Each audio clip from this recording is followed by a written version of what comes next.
Ողջույն սիրելի հետևորդներ, US Army Media-ի եթերում օրվա լուրերն են եւ այս ժամի դրությամբ ձեզ ենք ներկայացնում հունիսի 24-ի իրադարձությունները մինչեւ կեսօր։ Մի քանի ժամ անց այն բանից հետո, երբ ԱՄՆ նախագահ Դոնալդ Թրամփը հայտարարեց հրադադարի մասին, Իսրայելի պաշտպանության նախարար Իսրայել Քաթզը հայտարարեց, որ հրաման է տվել զինված ուժերին հարվածել Թեհրանին։ Նա ասաց, որ սա պատասխան է Իրանի կողմից արձակված հրթիռներին, ինչը ըստ նրա խախտել է հրադադարը։ Իրանը հերքել է, թե խախտել է հրադադարը։ Երեքշաբթի առավոտյան այդ կարճ ժամանակահատվածում Թեհրանի բնակիչները ողջունում էին հրադադարը, նշելով, որ այն պետք է ավելի վաղ լիներ։ Թեհրանը 10 միլիոն բնակչությամբ քաղաքը զգալիորեն դատարկվել է, քանի որ բնակիչները փախել էին Իսրայելի հարվածներից։ Իրանի զինված ուժերի գլխավոր շտաբը պաշտոնապես հերքել է, որ վերջին ժամերին որևէ հրթիռ է արձակվել Իսրայելի ուղղությամբ։ Պետական հեռուստատեսությունը հաղորդել է, որ Դոնալդ Թրամփը Truth Social-ում գրել է հրադադարը ուժի մեջ է, խնդրում ենք չխախտել այն։ Հրադադարի ուժի մեջ մտնելուց քիչ առաջ Իսրայելի իշխանությունները հայտնել են, որ 4 մարդ է զոհվել Բերշևայում իրանական բալիստիկ հրթիռի բնակելի շենքին հարվածելու հետևանքով։ Սակայն երկու կողմերն էլ հաստատել են հրադադարի պայմանավորվածությունը։ Իսրայելի վարչապետ Բենյամին Նեթանյահուն նշել է, որ Իսրայելը հասել է իր նպատակներին հունիսի 13-ին Իրանի դեմ սկսված անակնկալ հարձակմամբ։ Այդ նպատակներն էին ոչնչացնել Իրանի միջուկային ծրագիրը եւ հրթիռային կարողությունները։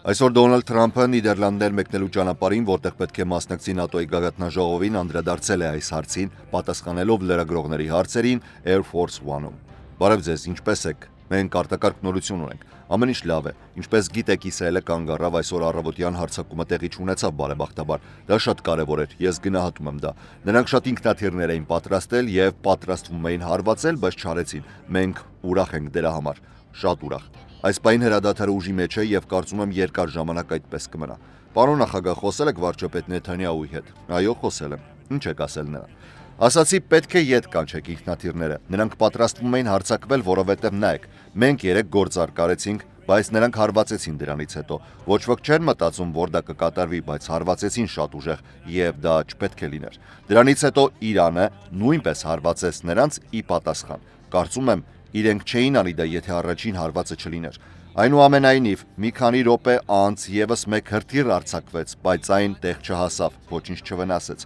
Այսօր առավոտյան Իսրայելը պատրաստվում էր պատասխան հարված հասցնել, եւ ես ասացի, դուք պետք է ետ կանչեք ինքնաթիռները, բավական է, եւ նրանք արեցին դա, ինչը ես մեծապես գնահատում եմ։ Արդյունքում ոչ ոք չզոհվեց, դա իսկապես ուրախալի էր, բայց շատ ինքնաթիռներ արդեն սխալ ուղղությամբ էին շարժվում։ Պարոն նախագահ, ցանկանում եք արդյոք, որ Իսրայելը կամ Իրանը պատասխանատվություն կրեն հրադադարը խախտելու համար։ Ոչ, նրանք ոչինչ չեն արել։ Եթե անեին, ապա։ Բայց ես հայտարարություն արեցի Truth Social-ում եւ նրանք չշարունակեցին։ Վստահ եք, որ սա նորից չի կրկնվի, օրինակ մի քանի շաբաթից։ Կարծում եմ իրենք արդեն հոգնել են այդ ամենից, չեն ուզում նորից պատերազմ։ Իդեպ Իրանը չի ունենալու միջուկային զենք, դա այս պահին վերջին բանն է, ինչի մասին իրենք մտածում են։ Պարոն նախագահ, Իրանը երեք որևէ խոստում տվեց ուրանի հարստացման մասին։ Նրանք չեն հարստացնելու ուրանը, չեն ունենալու միջուկային զենք, եւ դա իրենք էլ գիտեն։ Նրանք պետք է շարունակեն կառուցել իրենց տնտեսությունը։ Իրանցիները շատ լավ առևտրականներ են, ունեն շատ նավթ, նրանք կարող են լավ զարգանալ, բայց ոչ միջուկային զենք։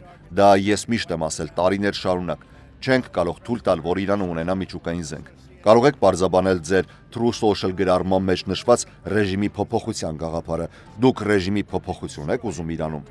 Ոչ, եթե եղել է, ապա, բայց ոչ։ Ես ուզում եմ, որ ամեն ինչ հնարավորինս արագ հանդարտվի։ Ռեժիմի փոփոխությունը քաոս է բերում, իսկ մենք քաոս չենք ուզում։ Կտեսնենք ինչպես կզարգանան իրադարձությունները։ Իրանցիները շատ լավ առևտրով զբաղվող ժողովուրդ են եւ պետք է կարողանան վերակառուցվել եւ հաջողել։ Բայց կրկնում եմ, երբեք չեն ունենալու միջուկային զենք։ Մնացած հարցերում կարող են առաջ գնալ ու առաջադիմել։ Եվ կարող եմ ասել, միջուկային զենքն իրենց մտքի վերջին բանն է, իրենք նույնիսկ չեն ուզում դրա մասին մտածել։ Մեր B2 ինքնաթիռների օդաչուներն էին, որ այս ամենը հնարավոր դարձրեցին։ Նրանք հիանալի հարվածներ հասցրեցին գիշերային մթության մեջ, առանց լուսնի, առանց որևէ լույսի, նպատակին հարվածեցին ճշգրիտ եւ ամբողջովին ոչնչացրեցին։ Հիմա գնում ենք ՆԱՏՕ եւ այնտեղ էլ խնդիրներ կլինեն, նոր խնդիրներ կծագեն ու մենք դրանք էլ կլուծենք։ Կհանդիպեք Զելենսկու հետ, երբ նա այնտեղ լինի։ Հավանաբար այո, կտեսնեմ նրան։ Ինչ կասեք նրան։ Կասեմ ինչպես ես, դժվար իրավիճակում է նա, երբեք չպետք է հայտնվեր այնտեղ։ Պարոն նախագահ, եթե գագաթնաժողովի եզրափակիչ հայտարարության մեջ լինի ձևակերպում կապված Ռուսաստանի ագրեսիայի հետ, դուք ընդունելի եք համարում նման բառապաշարը։ Դե Պետք է տեսնեմ ինչ է գրված, բայց ուզում եմ գործարք տեսնել Ռուսաստանի հետ։ Ինչպես գիտեք, Վլադիմիրը զանգահարեց ինձ, ասաց. «Կարող եմ օգնել Իրանի հարցում»։ Ես ասացի Իրանի հարցում օգնություն պետք չէ, քո հարցում է պետք օգնություն։ Հուսով եմ գործարք ունենանք Ռուսաստանի հետ, ցավալի է։ Նախորդ շաբաթ 6000 զինվոր մահացավ, ավելի ճիշտ 6500, Ռուսաստանն ու Ուկրաինան, պատերազմ, որը երբեք չէր սկսվի, եթե ես նախագահ լինեի։ ԱՄՆ բարձրաստիճան ռազմական պաշտոնյան հայտարարել է, որ Իրանի կողմից աջակցվող Եմենի հութիների շարժումը հավանաբար ապագայում մշտական խնդիր է լինելու։ Հութիները էթնիկ խումբ են, այդպես չէ։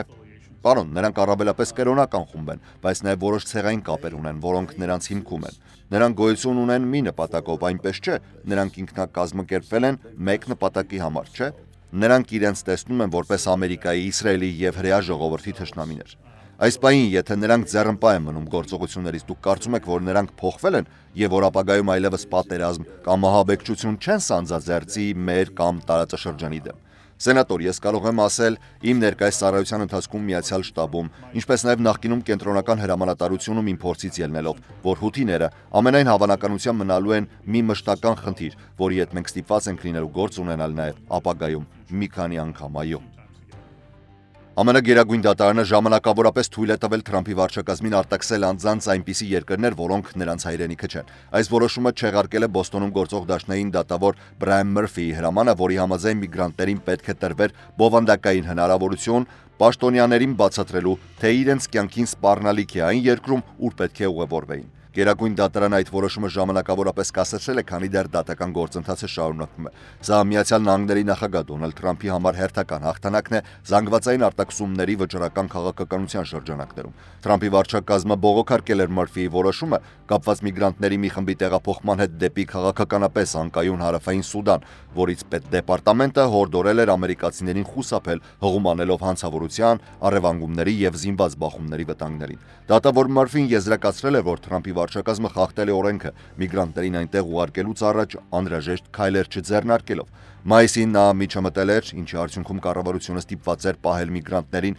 Ջիբուտիում գտնվող մի ռազմական բազայում։ Դրանից հետո վարչակազմը դիմել էր գերագույն դատարան պնդելով, որ իրենց երրորդ երկրի քաղաքականությունը համապատասխանում է դատավարական պահանջներին եւ կարեւոր է հանցագործություն կատարած միգրանտների արտաքսման համար, քանի որ շատ երկրների կառավարությունները հրաժարվում են հետ ընդունել իրենց քաղաքացիներին։ Գերագույն դատարանի որոշումը կայացվել է շտապ կարգով, չի ստորագրվել եւ չի պարունակել բացատրություն։ Դատարանում այս պահին առկա է 6-3 հարաբերակցության պահպանողական մեծամասնություն։ 3 լիբերալ անդամները դեմ են արտահայտվել որոշմանը։ Դատավոր Սոնա Սոտոմայերը գրել է, որ այս որոշումը դատարանի իշխանության կոպիտ չարաշահում է։ ԱՄՆ պաշտոնյաները դիտարկում են միգրանտներին ուղարկել նաև Լիբիա, եւս մեկ քաղաքականապես անկայուն երկիր, որը Միացյալ Նահանգները քննադատել է ձերբակալվածների հանդեպ խիստ վերաբերմունքի համար։